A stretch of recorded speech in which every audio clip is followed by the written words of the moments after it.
नमस्कार दोस्तों। India news Uttar Pradesh Uttarakhand के डिजिटल प्लेटफॉर्म पे आप सभी का स्वागत है। मेरा नाम है सोनू। उत्तर प्रदेश के बनारस यानी कि प्रधानमंत्री नरेंद्र मोदी के संसदीय क्षेत्र में इन दिनों कुछ वीडियोस वायरल हो रही हैं। वहां पर जो विकास की गाथाएं नहीं रची जा रही हैं, बुलडोजर की कार्रवाइयां जो हो रही हैं उसको लेकर के मणिकर्णिका घाट के बारे में मैं सीधा सीधा आपको बता रहा हूं। आपने तस्वीरें सोशल मीडिया के जरिए जो वीडियोस हैं आपने बहुत सारी देखी होंगी। बुलडोजर की कार्रवाइयां हो रही हैं, जो प्राचीन धरोहर हैं, जो वहाँ की विरासत है, उन पर जो है ढेर सारे बुलडोजर के जरिए उनको तोड़ा जा रहा है। अब बताया जा रहा है कि वहाँ पर नए तरीके से विकास को दिखाया जाएगा और कुछ अलग ही वहाँ पर जो डेवलपमेंट है वो किया जाएगा। दरअसल मैं आपको इसलिए भी बता रहा हूँ, आज 15 तारीख है, वहाँ पर काफ़ी ज़्यादा तोड़फोड़ हो चुकी है। अब जो पुराने धरोहर थे, मंदिरें थी, जो एक तरीके से ऐतिहासिक धरोहर, हमने इतिहास में उन्हें देखा हो और सीधा सीधा उनका नाता जो है मणिकर्णिका घाट पे जो वो मंदिरें हैं उनका सीधा सीधा नाता महारानी लोक माता कही जाती हैं अहिल्या बाई होलकर जी से जोड़ा जाता है, जो मंदिरों की धरोहर को बचाने के लेकर के जिन्होंने काफ़ी लड़ाई लड़ी थी उस समय के मुगलों या फिर कहें अंग्रेजी आक्रांताओं को लेकर के, उनसे काफ़ी हिम्मतें लड़ करके वो जो है उन्हें बचाने की कोशिश की थी। फिलहाल आज अपडेट ताज़ा ये है कि जो विपक्ष है वो सरकार पर हावी हो चुका है। वो कह रहे हैं कि ये जो विकास है वो बनारस की पहचान को मिटाने की साजिश है एक तरीके से। हालांकि आपने देखा था जब काशी विश्वनाथ मंदिर को लेकर के जब विकास किया जा रहा था, तो जो कॉरिडोर बनाया जा रहा था उस पर भी ढेर सारे जो विपक्ष हैं वो हमलावर हुआ था। वो नए तरीके से वहाँ पर अब जो डेवलपमेंट है वो कहा जा रहा था काशी विश्वनाथ की धरोहर को मिटाने की वहाँ भी साजिश थी। अब जो मैं अपडेट आपके सामने ताज़ा देने की कोशिश वो विपक्ष में अगर मैं बताऊं तो केंद्र की सरकार जो है सीधा सीधा अब शामिल हो चुकी है। इसलिए भी मैटर बढ़ जाता है क्योंकि जो वो क्षेत्र है वो संसदीय क्षेत्र प्रधानमंत्री नरेंद्र मोदी का है। तो उनसे सीधा सवाल अब कांग्रेस की जानी मानी नेता हैं, आप जान सकते हैं प्रियंका गांधी वाड्रा, और मल्लिकार्जुन खड़गे जो हैं वहाँ के कांग्रेस के अध्यक्ष हैं, उन्होंने सीधा सीधा सवाल उठाया। सबसे पहले मैं आपको बताऊंगा कि प्रियंका गांधी वाड्रा ने क्या कहा है। प्रियंका गांधी वाड्रा ने 15 जनवरी 2026 को एक ट्वीट के माध्यम से अपने जो कि एक्स है अब सोशल मीडिया पे, उसके ज़रिए उन्होंने लिखा कि बनारस में मणिकर्णिका घाट पर जो बुलडोजर चलाकर सदियों पुरानी धार्मिक एवं सांस्कृतिक विरासत है उसे ध्वस्त करना एक अत्यंत दुर्भाग्यपूर्ण है।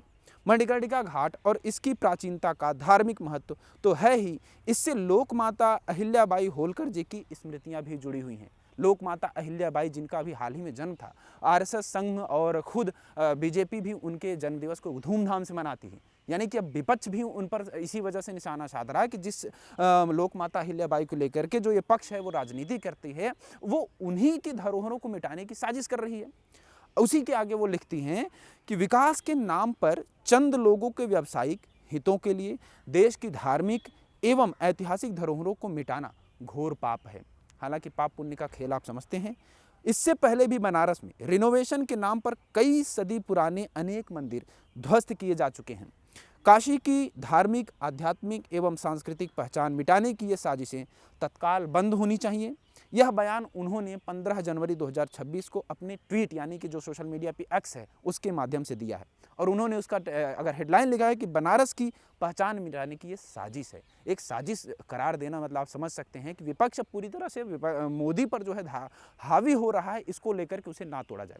यहाँ तक कि कुछ लोग विपक्ष में वो कहते हैं कि हम इस कार्रवाई पर जो है अपना कड़ा रुख दिखाते हुए करें, हम धरना प्रदर्शन तक को ही कर सकते हैं। मणिकर्णिका घाट आप जानते हैं उसे महाशमशान घाट कहा जा रहा है। 24 घंटे में अगर कभी आप वहाँ बनारस विजिट करते हैं, वहाँ जाते हैं, तो आप देख सकते हैं वहाँ 24 घंटे वहाँ पर लाशें जल रही होती हैं। वो सबसे विशेष और सबसे पुराना घाट है जो कि एक ऐतिहासिक धरोहर रखता है। पूरा विश्व उसे जानता है। मणिकर्णिका घाट को देखने के लिए काफ़ी लोग वहाँ आते हैं। अब उसी को जो है एक किस लिए तोड़ा जा रहा है? डेवलपमेंट के लिए, रीडेवलपमेंट के लिए। वो आगे हम आपको बताते हैं। दरअसल मणिकर्णिका घाट पर जो है बताया जा रहा है कि पुनर्विकास सौंदर्यीकरण, जैसा कि बताया जाता है कि जो हमारी सरकार है, जो इस समय की सत्ता में जो सरकार है बीजेपी है, वो तमाम धरोहरों को पुरानी वो पुनर्विकास सौंदर्यीकरण के नाम पे ऐसे ही तोड़ करके वहाँ पर रीडेवलपमेंट करते हैं। तो ये तो कोई पुरानी बात वैसे नहीं है, लेकिन मणिकर्णिका घाट पे जो बताया जा रहा है कि पुनर्विकास और सौंदर्यीकरण के नाम पे करीब 17.5 करोड़ से ज़्यादा के रुपए जो है अनुमानित लागत लगा करके वहाँ पर कुछ बनाया जाएगा। अब वो तो बनने के बाद ही पता चलेगा। अब वहाँ पर यह भी बताया जा रहा है कि जो प्राचीन गढ़ी मंदिर है, चबूतरे हैं, उनको ध्वस्त कर दिया गया। रानी जो महारानी लोकमाता अहिल्याबाई हैं, उनके द्वारा कई सारी प्रतिमाएं रखी गई थी, मंदिर स्थापित किए गए थे, वो पुरानी बहुत ऐतिहासिक रही, ठीक है, हजारों साल पुरानी भी हो सकती हैं, ऐसा कहा जाता है। उन्हें भी तोड़ दिया गया, वो भी प्रभावित हुई हैं, ऐसा बताया जा रहा है, वीडियोज वायरल हो रहे हैं। अब विपक्ष का इसी को लेकर के आरोप है कि जो विकास है वो सिर्फ ये विकास नहीं है, ये सदियों पुरानी, यहाँ तक कि कहा जाता है कि गुप्त काल से जुड़ी हुई धरोहरें हैं। अहिल्याबाई होलकर जो कि उन्होंने मंदिरों को लेकर पुनरुद्धार किया था, उसे मिटाने की साजिश है, और किसके लिए? व्यवसायिक कारणों के लिए, व्यवसायिक हित साधने के लिए, यानी कि जनता का इसमें कोई नहीं, व्यवसाय मतलब आप समझ सकते हैं, जैसा आरोप लगता रहता है। अब उसके बाद कांग्रेस के जो अध्यक्ष हैं मल्लिकार्जुन खड़गे हैं, उन्होंने भी सीधा सीधा पीएम मोदी पर आरोप लगाया कि मोदी सिर्फ इतिहास मिटाकर सिर्फ अपना नेम प्लेट लगाना चाहते हैं। जैसा कि आप समझ सकते हैं उनका क्या कहना है। विपक्ष के जो मल्लिकार्जुन खड़गे हैं, वो सीधा सीधा उनका जो आरोप है प्रधानमंत्री नरेंद्र मोदी पे, वो सिर्फ अपने नेम प्लेट लगाने की वजह से वो ऐसे ऐतिहासिक धरोहरों के साथ खिलवाड़ कर रहे हैं।